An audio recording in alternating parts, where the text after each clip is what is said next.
Everybody, and good morning or afternoon. Thank you very much for coming through and stopping by to check out this video. Going through my Behance profile and kind of giving you guys an example, a few projects that I've done and giving a bit of a backstory for them. So today we're going to be beginning with this Home Depot kind of kiosk design. The purpose of this was to kind of create an interface for maybe a kiosk that will be presented at a Home Depot or another hardware store of that kind. As you can see here, we have our home screen, which would display these icons in which maybe you were looking for lumber, paint, tools, gardening, or electronics. And then you would just kind of click on them, and it would show you where it was in relativity to where you were at the kiosk. It shows it for each of these buttons here. I actually have like a live view here for you, kind of giving you like an idea. You have your icons here, maybe you click on one, and take you to that screen. You can kind of just go around, bounce around between them.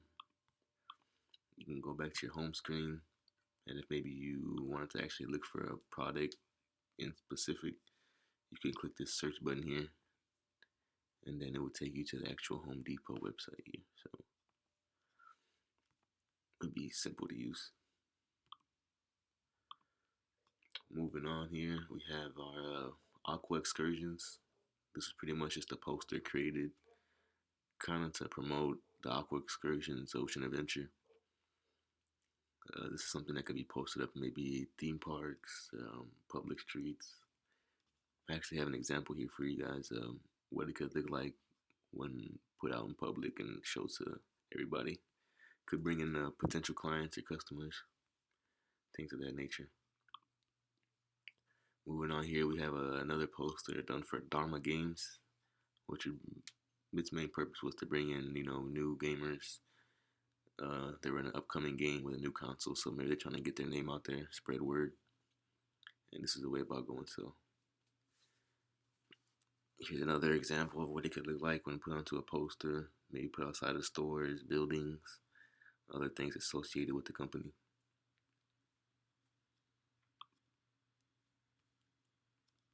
Here we have a magazine layout, which is pretty much done to replicate one that was presented, but I went ahead and made some extra changes, like changes to the color, maybe some layout aspects. The colors before were kind of straining on the eye. They were kind of deep. These are more like a neutral color. They kind of tie into the picture here as well. So it kind of gives a nice consistency all the way through. Once again, here we have a mock-up what it could look like when actually in a magazine, maybe on a table somewhere.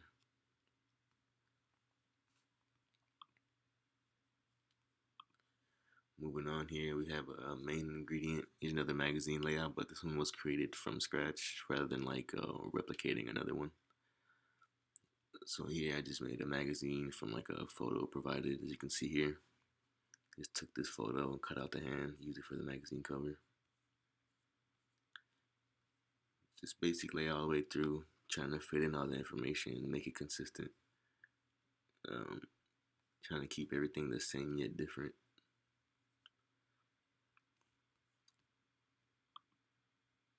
Then moving on here, we've got a magazine ad. I made two versions of this. There's one that's full page, and this one is more of like a third of a page, as you can see here. We'll just take up the bottom section. Maybe you can display other images up here.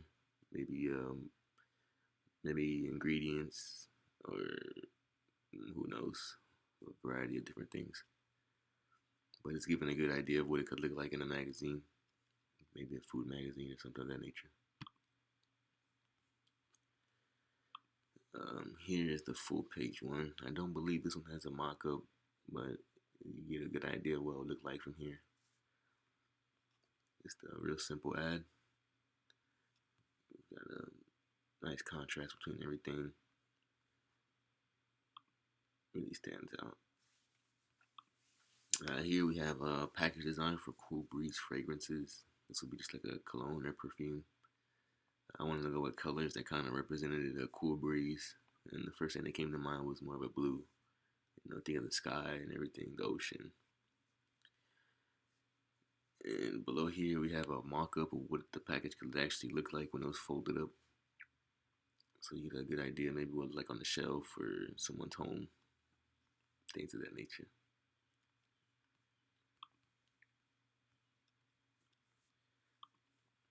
Here we have a kind of a graph showing solar and wind generation, their contribution to the country's power. We got a bar graph here, line graph here, and then we have a pie graph. In case either one of these becomes or is difficult to read, you have the other options to display the information. Which is real basic graphs demonstrating. These are from the years 2010 to 2015.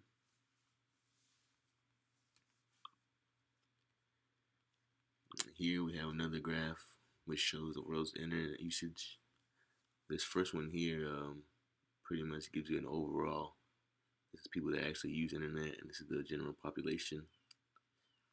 And this one here kind of breaks it down by our different regions. We got Africa, Asia, Europe, Latin America, Middle East, North America, and Australia.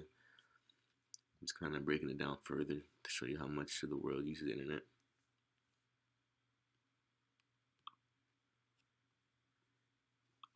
Here we just have this design handbook, kind of something created back then. I think in my earlier classes, kind of giving a timeline of art or more graphic design related art. Here we've got a demonstrating our craft principles of design, contrast, repetition, alignment, proximity. And this is pretty much just a poster they want us to make. Just whatever you wanted. I choose to do YOLO. You only live once. Great statement. Here we have just a watermark that I created for a YouTuber. She wanted to put it on her videos, kind of lately faded out. And it would just kind of just sit there. And this is what she wanted, so I created this for her. I think she still uses this, but I'm not sure. Right here we have a few skateboard designs that I just did in my free time. This one was actually for a company. Just giving them some examples, maybe some new decks they could have used. And then the other ones are more just like more personal designs that I've made myself, and just put them onto a mock-up.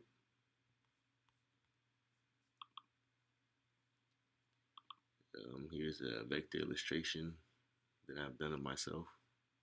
I just took a regular photo and then turned it into a digital copy. It could be used for a variety of things without losing the pixelation.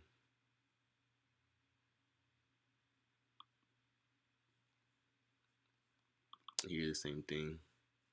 This was done for a good friend of mine's company. She has a trike company, and she's wanted something that she can maybe put on t-shirts or possibly use for maybe a logo. So I created this here. I actually had a lot of fun doing this one here.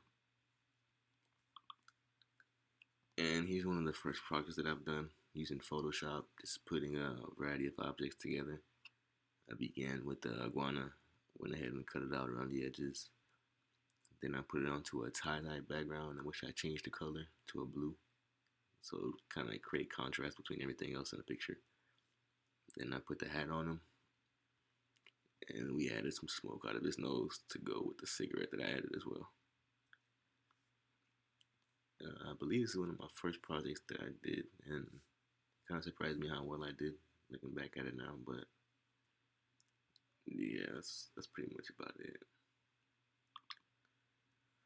And I don't think I have anything else here to show for you guys, so once again, thanks for coming by to stop and check out my Behance profile, and hopefully you'll be here for an update in the future. Thanks again. Enjoy your day.